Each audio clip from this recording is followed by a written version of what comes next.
Good morning students, कैसे हैं आप सब लोग।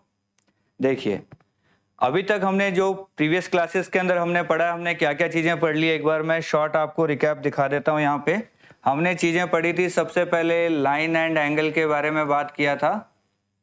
उसके बाद हमने थोड़ी सी ट्राइंगल के बारे में बात की थी। उसके बाद हमने बात की थी मीडियन यानी कि माध्यिका के बारे में। फिर हमने बात की थी ऑर्थो सेंटर यानी कि लंब के बारे में, लंब केंद्र जो हमारा होता है। उसके बाद हमने बात की थी एंगल बाइसेक्टर यानी कि जो इसका नाम होता है कोण समद्विभाजक के बारे में हमने पढ़ा। देन फिर हमने पढ़ा था लंब समद्विभाजक परपेंडिकुलर बाइसेक्टर। और फिर अगली क्लास में हमने पढ़ा था सिमिलैरिटी। तो अपनी जर्नी में अभी तक हम इतना कुछ कर चुके हैं। जिसने भी प्रीवियस वीडियोस नहीं देखे हैं, यहाँ पहुँचने से पहले एक बार इन वीडियोस को आप अच्छे से देखिए, तभी आपको आगे समझ में आएगा कि हम कर क्या रहे हैं यहाँ पे। चलिए, ये तो बात हो गई हमारी पुरानी बातों की कि हमने क्या क्या पढ़ा था। आज की हमारी हेडिंग है, लिखा हुआ दिख रहा है आपको, पाइथागोरस थ्योरम यानी कि पाइथागोरस प्रमेय। लिख लीजिए जल्दी से हेडिंग। देखिए, आप बोलोगे सर पाइथागोरस थ्योरम तो हमें आती है, हम बचपन से पढ़ते आए। बिल्कुल सही बात है। पाइथागोरस थ्योरम आप क्लास 6 से लेके 10 तक तो आपने कम से कम पढ़ी है। आपको पता भी है कि इसके लिए एक ट्राइंगल कैसा होना चाहिए। आप बोलोगे सर राइट एंगल ट्राइंगल होना चाहिए, और इसके अंदर क्या होता है, ए बी का स्क्वायर प्लस बी सी का स्क्वायर इक्वल टू कर्ण का स्क्वायर यानी कि हाइपोटेन्यूज का स्क्वायर यानी कि ए सी का स्क्वायर। तो बहुत सही बात है। अगर ये पाइथागोरस थ्योरम आपको याद है, इट मीन्स आपने 6ठी से लेके 10वीं तक कुछ पढ़ाई की थी। और दूसरी बात, आपके टाइम में कोरोना भी नहीं था, इसीलिए आपको ये बातें याद भी है। चलिए, ये तो बात हो गई कि पाइथागोरस थ्योरम कहता क्या है, पर ये चीज निकल के कहाँ से आई है, आज हम वो चीज सीखने वाले हैं। इसका डेरिवेशन देखेंगे कि ये कहाँ से डिराइव हुई है।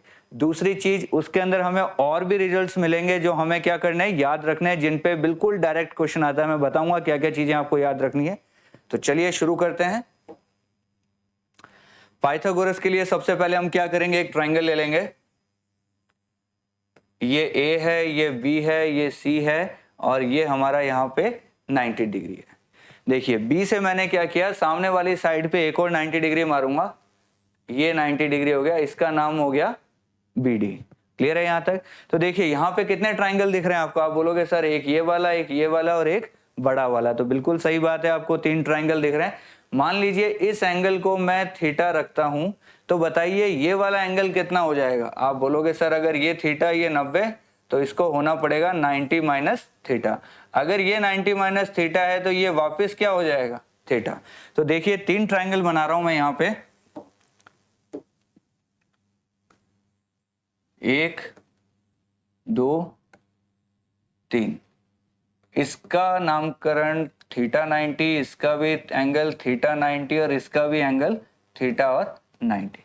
चलिए, ये तो एंगल हो गए। अब इनके नाम कर देते हैं हम कि इनका क्या, किसका क्या क्या नाम होगा। तो पहले एबीडी ट्राइंगल के अंदर मुझे बताइए जो थीटा है उसका नाम क्या है। आप बोलोगे सर एबीडी के अंदर जो थीटा है उसका नाम है बी, और एबीडी के अंदर जो 90 डिग्री है उसका नाम क्या है, डी। बच गया कौन, ए। इसी तरीके से बीडीसी के अंदर बताइए जो 90 डिग्री है उसका नाम क्या है। आप बोलोगे सर 90 डिग्री वाले का नाम है सी, सॉरी थीटा का नाम है सी, और 90 डिग्री वाले का नाम क्या है, डी। बच गया कौन, बी। और सबसे बड़े ट्राइंगल के अंदर जो थीटा है उसका नाम है सी, 90 डिग्री का नाम है बी, और बच गया कौन, ए। इन तीनों ट्राइंगल्स को गौर से देखिए, क्या इसके 2 एंगल इसके 2 एंगल के बराबर है, और इसके 2 एंगल इसके 2 एंगल के बराबर है। अगर ये बराबर है तो सिमिलरिटी में हमने पढ़ा था, अगर 2 एंगल दूसरे ट्राइंगल के 2 एंगल के बराबर होते हैं तो वो दोनों ट्राइंगल क्या हो जाते हैं, सिमिलर हो जाते हैं। तो ये इससे सिमिलर, ये इससे सिमिलर, तो ये दोनों भी आपस में क्या हो गए, सिमिलर हो गए। तो यहीं से हम रिजल्ट्स की शुरुआत करेंगे। देखिए, सबसे पहला क्या मैं ऐसा लिख सकता हूं, triangle A D B similar है ट्राइंगल बी डी सी, हाँ या ना। आप बोलोगे सर बिल्कुल सही बात है। अब हमने कहा था सिमिलरिटी में हमने पढ़ा था, अगर 2 ट्राइंगल सिमिलर होते हैं तो उनके साइड्स का रेशियो भी क्या हो जाता है, रेशियो में चलेगी साइड्स, बिल्कुल। तो देखिए यहाँ क्या बनेगा, इसका एडी अपॉन में इसका BD, ये किसके बराबर हो जाएगा?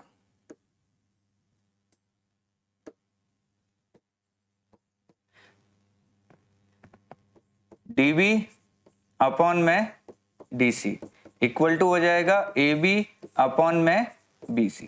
तो ये हमारी इक्वेशन नंबर बन जाती है 1। इसी तरीके से मुझे बताइए, अगर ट्राइंगल BDC सिमिलर है ट्राइंगल ABC के, मैंने इन दोनों की बात की यहाँ पे और ये वाली मेरी बात थी इन दोनों की। क्लियर है ये चीज? तो इससे बताइए साइड्स का रेशियो क्या आ जाएगा? आप बोलोगे सर BD अपॉन में AB बराबर DC अपॉन में BC बराबर BC अपॉन में AC। ये हमारी इक्वेशन नंबर आ जाएगी 2। अब पहले और लास्ट वाले को देखें तो क्या बनेगा?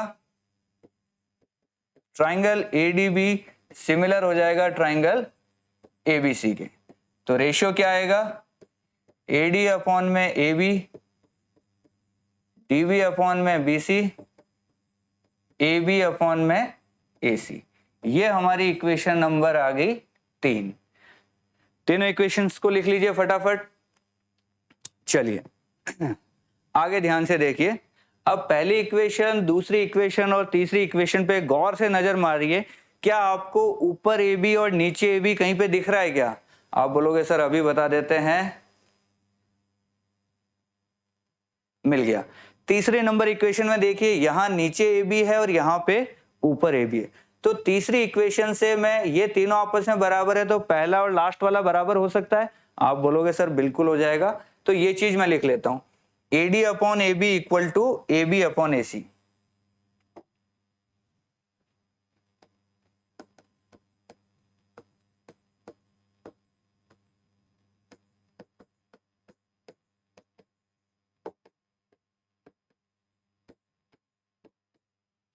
ठीक है यहां तक? इन दोनों को अगर मैं मल्टीप्लाई करता हूं तो आप बताइए AB का स्क्वायर क्या बना? आप बोलोगे सर ये बन गया AD इंटू AC। ये हमारी इक्वेशन नंबर बन गई 4।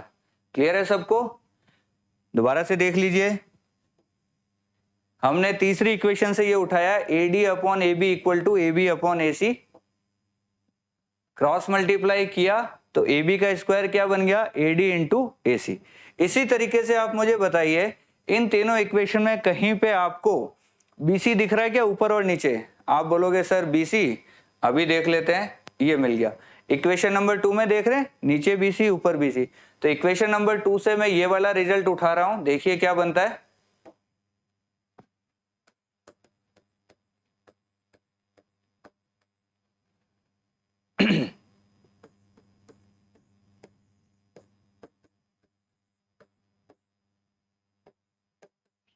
चेक कर लीजिए क्या हमने सही लिखा है। DC upon BC equal to BC upon AC, DC BC BC AC। इन दोनों को क्रॉस मल्टीप्लाई करेंगे तो क्या बन जाएगा? BC का स्क्वायर इक्वल टू, इसको क्या मैं ऐसे लिख सकता हूँ CD इंटू CA। कोई दिक्कत? CD लिखो या DC लिखो एक ही बात है, AC लिखो या CA लिखो एक ही बात है, पर ऐसा मैंने क्यों लिखा है थोड़ी देर बाद आपको समझ में आएगा। तो ये हमारी इक्वेशन नंबर बन गई 5। अब देखिए इन दोनों इक्वेशंस को अगर मैं ऐड कर देता हूं, ऐड इक्वेशन 1 एंड 2, तो क्या बनेगा? AB का स्क्वायर प्लस BC का स्क्वायर इक्वल टू, यहां बनेगा ADAC और प्लस हो जाएगा CDCA। अगर दोनों में से AC कॉमन लेता हूं तो क्या बचेगा? AD plus CD। और आप डायग्राम में देखेंगे तो AD प्लस CD क्या हो जाता है? AC के इक्वल हो जाता है। AD प्लस CD किसके बराबर हो जाता है? AC के। तो AB square plus BC square equal to AC square, ये हमारी इक्वेशन नंबर 6 आ गई। और इसी को हमने क्या नाम दे रखा है? Pythagoras theorem. ये इक्वेशन यहां से निकल के आती है। तो देखिए आप कहेंगे सर इतना लंबा चौड़ा क्यों करा रहे हो, ये तो हमें पहले से ही आता है। बिल्कुल सही बात है, लेकिन जो भी मैंने ये इक्वेशंस लिखी है, देखिए आप, ये इक्वेशन काम की है। डायरेक्ट क्वेश्चन आता है इसके ऊपर, AB का स्क्वायर किसके बराबर होगा? AD into AC। इसी तरीके से BC का स्क्वायर किसके बराबर होगा? CD into CA। तो ये इक्वेशन भी आपको याद रखनी है, ये इक्वेशन भी याद रखनी है और ये इक्वेशन आपको पहले से ही याद है। चलिए आगे चलते हैं। अच्छा, इन तीनों इक्वेशन में देख के बताइए, ऊपर भी BD और नीचे भी BD कहीं दिख रहा है क्या आपको? आप बोलोगे सर पहले इक्वेशन में दिख रहा है नीचे BD ऊपर BD, तो इस इक्वेशन को मैं उठा के ले जा रहा हूं, आगे देखना ध्यान से, या मैं यहीं पे करवा देता हूं, आपको ज्यादा बेटर है। देखिए इन दोनों को अगर मैं क्रॉस मल्टीप्लाई करता हूं तो BD का स्क्वायर किसके बराबर हो जाएगा? AD into CD। ये हमारी इक्वेशन नंबर हो गई 7। ये भी बहुत काम की इक्वेशन है, ध्यान दीजिए, ये इक्वेशन भी बहुत काम की है। आगे मैं सारी एक साथ लिख दूंगा ताकि आपको दिक्कत नहीं हो, और इसको याद कैसे रखना है वो भी मैं आपको एक साथ बता दूंगा। चलिए थोड़ा सा आगे चलते हैं। देखिए जिस तरीके से 4 नंबर और 5 नंबर इक्वेशन को हमने यहां क्या किया था, जोड़ा था, उसी तरीके से अगर 4 नंबर और 5 नंबर को मैं डिवाइड कर दूं, देखिए ध्यान से, ए बी मैं कर रहा हूं equation 4 divided by equation 5। 4 number हमारी इक्वेशन थी ए बी का square equal to A D into A C, और नीचे थी बी सी का square equal to C D into C. अगर इसको मैं डिवाइड करता हूं तो देखिए ए सी से ए सी कट गया, हमारे पास रिजल्ट क्या बना, ए बी का स्क्वायर अपॉन बी सी का square equal to A D upon C D. ये हमारी इक्वेशन नंबर 8 है, ये भी बहुत ज्यादा इंपॉर्टेंट है। ये क्या काम आती है ध्यान से देखना, इस इक्वेशन को समझा रहा हूं, सिर्फ मैं इस इक्वेशन को आपको समझा रहा हूं, ध्यान से देखना। ये हमारा ट्राइंगल है ए बी सी, और ये हो गया बी डी। देखिए आपको मैंने एंगल बाइसेक्टर के टाइम में कुछ सिखाया था, इधर देखिए, मान लीजिए यही ट्राइंगल हमारा ऐसा होता, अगर ये कोण समद्विभाजक होता, ठीक है ध्यान से देखना, कोण समद्विभाजक के टाइम ये चीज सिखाई थी आपको कि अगर BD हमारा एंगल बाइसेक्टर होता, कोण समद्विभाजक होता, तो सामने वाले साइड के कैसे टुकड़े करता? आप बोलते सर ये तो हमें याद आ गया, एंगल बाइसेक्टर सामने वाले साइड के टुकड़े करता है, दो टुकड़े हुए AD और DC, और ये टुकड़े किसके बराबर होते हैं हमारे? ये होते हैं इन दोनों साइड के हिसाब से हो जाते। इधर ये लिखा है तो ऊपर आ जाता AB और नीचे आ जाता BC। याद आ रही ये बात? एंगल बाइसेक्टर सामने वाली साइड के कैसे टुकड़े कर रहा है? इन दोनों साइड के हिसाब से टुकड़े कर दिए। ये बात हमने पढ़ी थी एंगल बाइसेक्टर के टाइम में, ठीक है, कोण समद्विभाजक में हमने ये वाली बात पढ़ी थी। लेकिन यहां पे क्या हो रहा है, अगर ये 90 डिग्री है तो सामने वाली साइड के टुकड़े तो अभी भी AD और DC हो रहे हैं, देखिए AD और DC, लेकिन ये टुकड़े कैसे हो गए? AB और BC के स्क्वायर हो गए हैं। देखिए यहाँ पे, यहाँ AD और DC normal AB upon BC के था, जब क्या था? एंगल बाइसेक्टर, कोण समद्विभाजक। यहां इसका नाम है एंगल बाइसेक्टर, कोण समद्विभाजक, और यहां ये कौन है? यहां ये है लंब, परपेंडिकुलर। तो जब ये परपेंडिकुलर है तो यहां क्या हो गया? AD अपॉन CD की वैल्यू हो गई AB अपॉन BC का स्क्वायर हो गया, इसीलिए ये इक्वेशन बहुत ज्यादा इंपॉर्टेंट हो जाती है। आई थिंक क्लियर हो गया होगा आपको ये सब। ये डाउट हमेशा लोगों के मन में रहता है कि ऐसा कब होता है और ऐसा कब होता है, तो मैंने क्लियर कर दिया यहाँ पे आज आपको कि जब एंगल बाइसेक्टर होगा तो हमेशा ये रहेगा, और लेकिन यहाँ पे जब 90 डिग्री है, लंब है, परपेंडिकुलर है, तो कैसे टुकड़े हुए? इनके स्क्वायर में। चलिए ये इक्वेशन नंबर हमारी हो गई 8। आगे चलते हैं। अब जरा इन इक्वेशंस पे वापस नजर मारिए, मैं इक्वेशन का यूज करने वाला हूं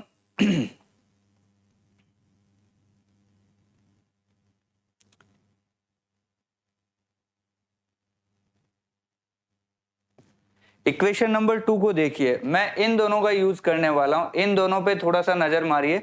अगर इक्वेशन 2 से मैं इनको उठा के आगे ले आता हूं तो आप मुझे बताइए क्या लिखना है? BD upon AB equal to BC upon AC from equation 2।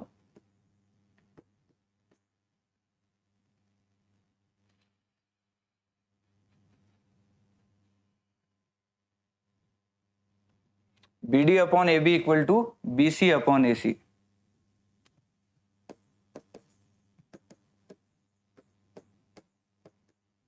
इस इक्वेशन से अगर मुझे बी डी की वैल्यू निकालनी हो तो बताइए क्या बने।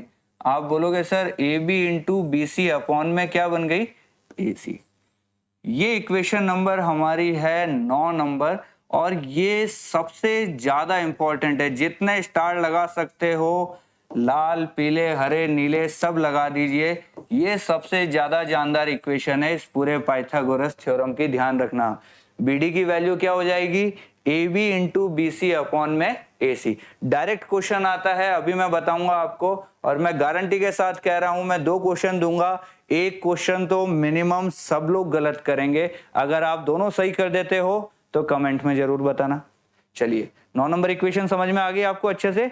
अब एक लास्ट इक्वेशन और डिराइव कर लेते हैं हम। इसको उल्टा कर दीजिए। उल्टा करेंगे तो क्या बनेगा, 1 upon B D equal to A C upon A B into B सी।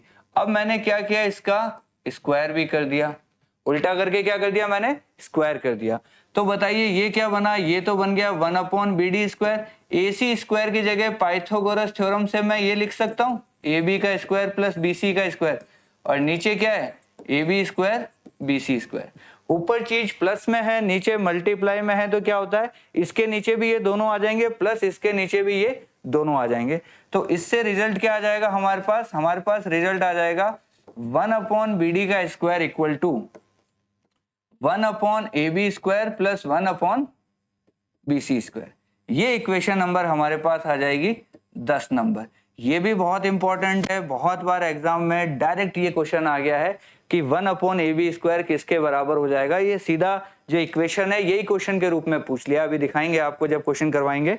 तो ये टोटल 10 इक्वेशंस है जो हमने लिखी है यहाँ पे। दोबारा से देख लीजिए एक बार इन इक्वेशंस को। स्टार्टिंग से शुरू करते हैं। ये ट्राइंगल था, एक 90 डिग्री ऑलरेडी था, एक 90 डिग्री हमने और मार दिया। इससे ये 3 ट्राइंगल बने, तीनों आपस में सिमिलर है। इन दोनों से इक्वेशन नंबर 1 आई, इन दोनों से इक्वेशन नंबर 2 आई, और इन दोनों से इक्वेशन नंबर 3 आ गई। उसके बाद हमने क्या किया, 3 नंबर से हमने ये बनाया ए बी का स्क्वायर बराबर A D into A C. 4 number equation हमने बनाई बी सी का square, sorry 5 number, B C का square equal to D C into A सी।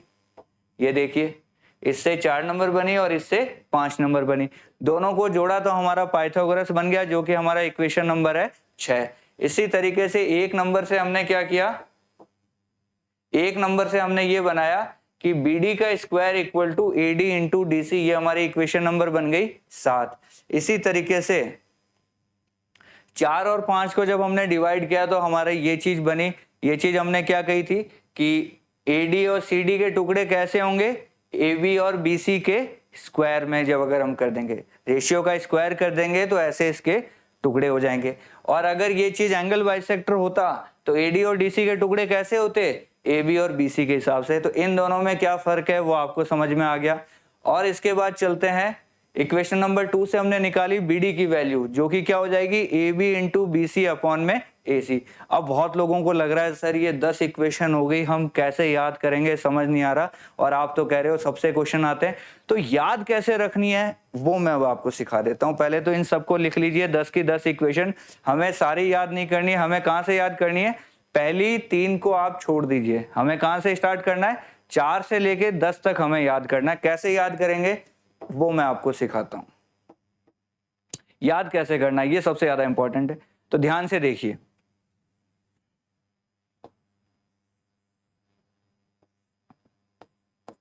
ऐसा याद करवाएंगे आपको कि आप कभी भी नहीं भूलोगे।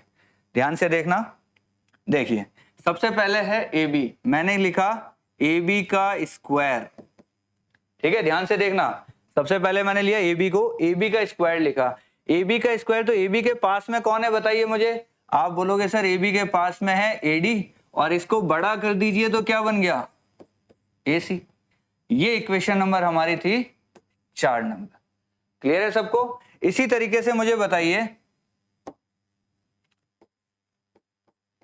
अगर बीसी का स्क्वायर लिखा तो बीसी के पास में कौन है, आप बोलोगे सर सी डी, और सी डी को बड़ा कर दीजिए तो क्या बन गया, सी ए। ये इक्वेशन नंबर हो गई हमारी 5। सही जा रहे हैं हम? बिल्कुल सही जा रहे हैं। उसके बाद 6 नंबर आपकी क्या होती है? 6 नंबर आपको पता है इन दोनों का जोड़ होता है जो कि पाइथागोरस भी है, बराबर क्या हो गया? ये आपको याद करवाने की जरूरत नहीं है, ये आपको याद रहती है। चलिए 7 नंबर सिखाते हैं आपको। अब देखिए, जैसे ए बी का स्क्वायर किया था तो इसके पास में ए डी था, बड़ा कर दिया तो ए सी हो गया। BC का स्क्वायर किया तो पास में था CD, बड़ा कर दिया तो CA हो गया। इसी तरीके से मुझे बताइए, अगर मैं BD का स्क्वायर करूं तो आप कहोगे सर BD के पास में तो AD भी है और CD भी है। कोई बात नहीं, दोनों का मल्टीप्लाई कर दीजिए, AD भी है पास में और CD भी है। तो ये हमारी इक्वेशन नंबर हो गई 7। क्लियर है यहाँ पे? अब 8वें नंबर पे हमने क्या याद रखना है कि AD और CD के टुकड़े कैसे होंगे? आप बोलोगे सर AB और BC का स्क्वायर हो जाएगा। ये भी आपको याद हो जाएगी कि AD और CD के टुकड़े कैसे हुए?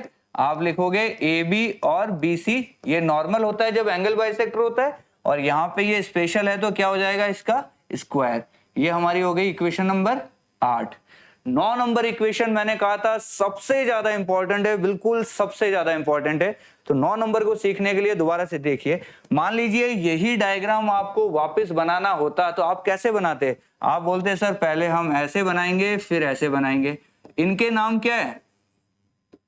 आप बोलोगे सर पहले हमने ए बी बनाया, फिर हमने BC बनाया, उसके बाद आप क्या बनाओगे?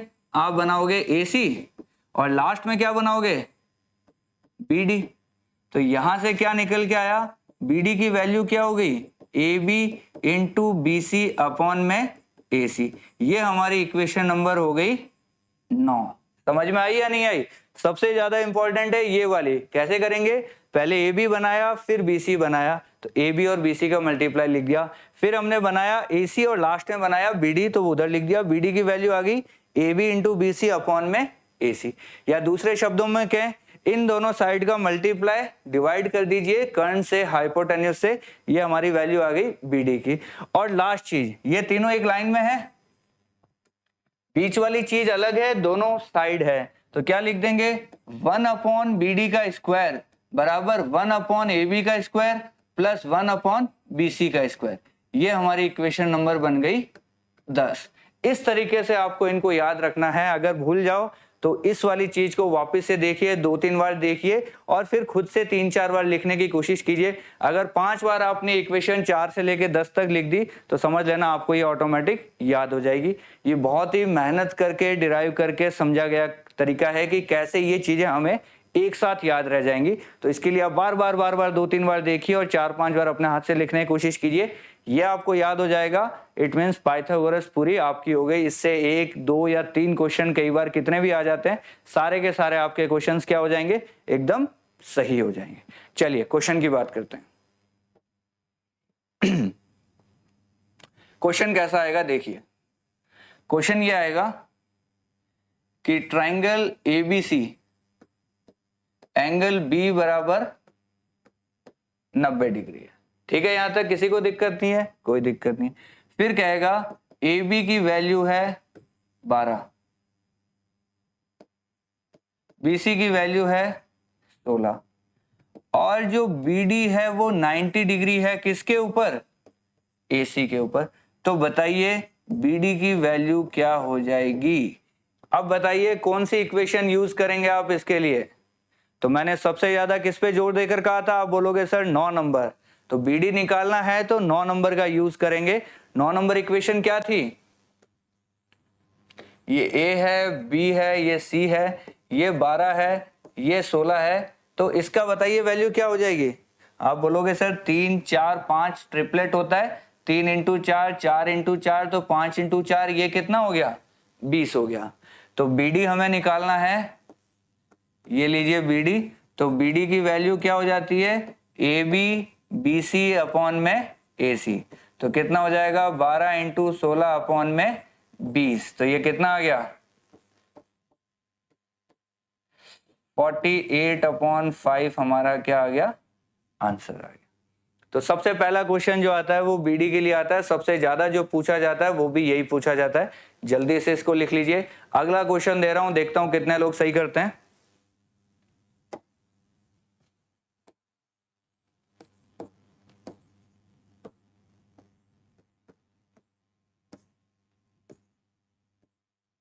चलिए इसके अंदर BD की वैल्यू बता दीजिए जल्दी से, 3 सेकंड में हो जाना चाहिए अब तो। क्या लिखोगे? AB BC अपॉन में AC। पहले तो बता दो AC कितना हो गया, आप बोलोगे सर ये तो 10 हो गया, तो क्या हो जाएगा 6 इंटू 8 अपॉन में 10, कितना आ गया आंसर 4.8।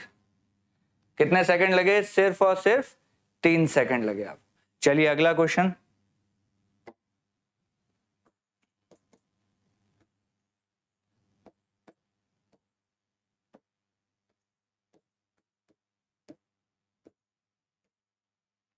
इसके अंदर आपसे पूछ लेगा AD की वैल्यू बताइए, या आपसे पूछ लेगा CD की वैल्यू बताइए। 2 क्वेश्चन एक साथ पूछ लिया मैंने, तो कौन सी इक्वेशन यूज करोगे? आप बोलोगे सर इक्वेशन नंबर 4 और 5। 4 नंबर इक्वेशन क्या कहती है? 4 नंबर इक्वेशन याद कीजिए, AB का स्क्वायर बराबर AD इंटू AC था या नहीं था? आप बोलोगे सर बिल्कुल था। AB का स्क्वायर कर दीजिए, ये हो गया 36, ये हो गया AD, और AC कितना है यहाँ पे? ये हो जाएगा, सॉरी AC हो जाएगा हमारा यहाँ पे 10। तो AD कितना आ गया हमारा? आप बोलोगे सर ये तो हो गया 3.6 आंसर। तो अगर इसी तरीके से CD निकालना है तो आप क्या करोगे? इक्वेशन नंबर 5 का यूज कर लोगे, सीधा ही देख लोगे, इसका स्क्वायर बराबर CD इंटू बड़ा वाला। तो CD, एक सेकेंड, BC का square equal to CD into C है। 8 का स्क्वायर हो गया 64 बराबर CD इंटू 10। तो CD की वैल्यू कितनी आ गई? 6.4। ये हमारा हो गया आंसर। समझ में आ रहा है या नहीं आ रहा? चलिए एक क्वेश्चन जो डायरेक्ट एग्जाम में आया है पूछ लेते हैं आपसे सीधा सीधा। क्या कह रहा है? ABC एक राइट एंगल ट्राइंगल है, T पे 90 डिग्री है। तो जल्दी से आप बना लीजिए, ये A हो गया, ये C हो गया, ये B हो गया, ये 90 डिग्री हो गया। आगे कहता है P is the length of the perpendicular from C on AB। C से AB पे कोई 90 डिग्री मारा, इसकी लंबाई जो है वो है P। इसकी जो लंबाई है वो क्या है? हमें P दे रखी है।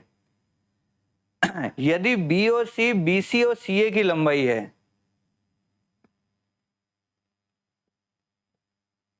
इफ ABC आर द लंबाई of BC CA and AB, BC की लंबाई है A, CA की लंबाई है B और AB की लंबाई है C, तो आपसे पूछा जा रहा है कि इनमें क्या रिलेशन होगा।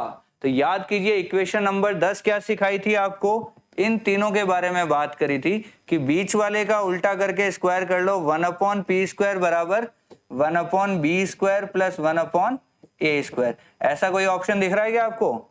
1/p square equal to 1/a square plus 1/b square. आप बोलोगे सर बिल्कुल दिख रहा है। कौन सा हो गया? Second number. ये डायरेक्ट क्वेश्चन पूछा गया है। देखिए इक्वेशन नंबर 10 हमारी सीधी की सीधी यहाँ पे हमसे पूछी जा रही है। तो चलिए आज की क्लास के मैंने कहा था 2 क्वेश्चन पूछूंगा और आधे लोग गलत करेंगे। कहा था या नहीं कहा था? जो दोनों सही कर दे उससे हम बिल्कुल कमेंट में बात करेंगे। चलिए दोनों क्वेश्चन के लिए तैयार हो आप एक साथ? चलिए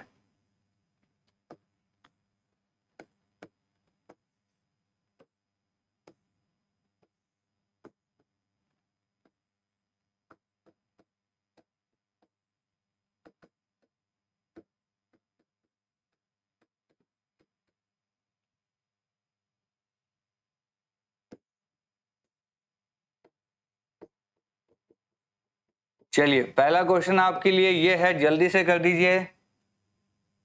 अपना आंसर लिख के डब्बे में डाल दीजिए। कितना आया है मैं देख लूंगा।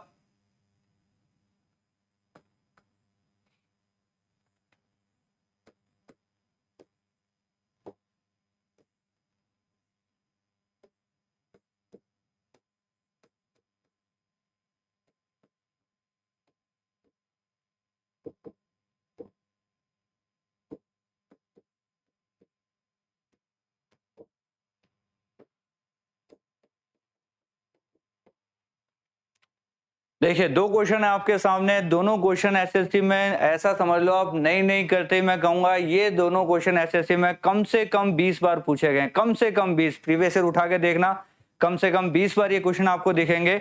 और आप में से बहुत सारे लोग इनको गलत करते हैं, बार बार गलत करते हैं। देखिए इसका आंसर जिसने निकाला है बता दीजिए। 4.8 कितने लोगों का आया इसका आंसर? जितने भी लोगों का आया आप में से सबका गलत है। अब आपने इसका आंसर निकाला होगा, आपका आंसर इसका भी 4.8 आया होगा। इस बार जिसका 4 आया है वो सही है। अब आप कहोगे सर हमें तो दोनों डायग्राम बिल्कुल एक जैसे दिख रहे हैं, सेम वैल्यू है, ये 6 ये 8 है, ये बीडी है, ये 6 8 और ये भी बीडी है। इसका 4.8 आप सही कह रहे हो, इसका 4.8 गलत कह रहे हो, ऐसा कैसे हो गया? तो जनाब ध्यान से देखिए, यहां ये बीडी क्या चीज है? लंब है, परपेंडिकुलर है। तो यहां जो बीडी होगा इस वाले डायग्राम में, यहां जो बीडी होगा वो क्या होगा? A B into B C upon में ए सी। तो ये क्या हो जाएगा? 6 इंटू 8 अपॉन में 10। ये क्वेश्चन अभी जस्ट थोड़ी देर पहले हमने किया था, ये तो वही क्वेश्चन है। लेकिन यहां क्या गड़बड़ हो गई? यहां 4.8 क्यों नहीं आया? तो अभी बताता हूं क्यों नहीं आया, ध्यान से देखिए। जिसने मेरी पुरानी क्लास ले रखी है, कौन सी क्लास की बात कर रहा हूं मैं बात कर रहा हूं जब आपने आर आर आर वाली बात याद आ रही है किसी को? ट्रिपल आर अब याद आया होगा। और हमने परपेंडिकुलर बाइसेक्टर यानी कि परिकेंद्र वाली क्लास में ये चीज पढ़ी थी। आर आर आर कब होते हैं? अगर ये 90 डिग्री है, ये आर है, ये आर है, तो ये भी कितना हो जाता है? आर हो जाता है। मैंने कहा था अगर ये 3 आर होंगे तो ये 90 डिग्री होगा, और अगर ये 2 आर और एक 90 डिग्री होगा तो ये अपने आप क्या हो जाएगा? आर हो जाएगा। तो बताइए ये पूरी लाइन कितनी है? 10 है। 10 के 2 बराबर टुकड़े हो रहे हैं, यानी ये आर भी 5 है, ये आर भी 5 है, और ये आर भी कितना हो जाएगा? तो यहाँ बीसी हो जाएगा 5। ये हमारा आंसर हो गया। बीडी कितना आ गया यहाँ पे? 5। तो दोनों क्वेश्चन में फर्क समझ लीजिए। अगर बीडी परपेंडिकुलर है, 90 डिग्री है, लंब है, तो बीडी का फॉर्मूला लगेगा A B into B C upon में ए सी। और अगर बीडी यहाँ पे माध्यिका है, मीडियन है, तो बीडी की वैल्यू हो जाएगी हमारी कर्ण की आधी, यानी एसी की आधी हो जाएगी। 10 की आधी 5 हमारा आंसर है। तो यही सबसे अच्छा क्वेश्चन था आज का। आई होप पाइथागोरस आपको अच्छे से समझ आ गई होगी, और क्वेश्चंस भी आपको बहुत अच्छे लग रहे होंगे और बड़े ही आसानी से आपसे सॉल्व हो रहे होंगे। इसी तरीके से अगर आपको अच्छा लग रहा है तो आप मुझे मोटिवेशन दीजिए, मैं आपकी क्लासेस कंटिन्यू रखूंगा, और जितने अच्छे क्वेश्चंस मुझे मिलेंगे मैं लेता रहूंगा और आपको पढ़ाता रहूंगा। चलिए बहुत अच्छे, थैंक यू सो मच।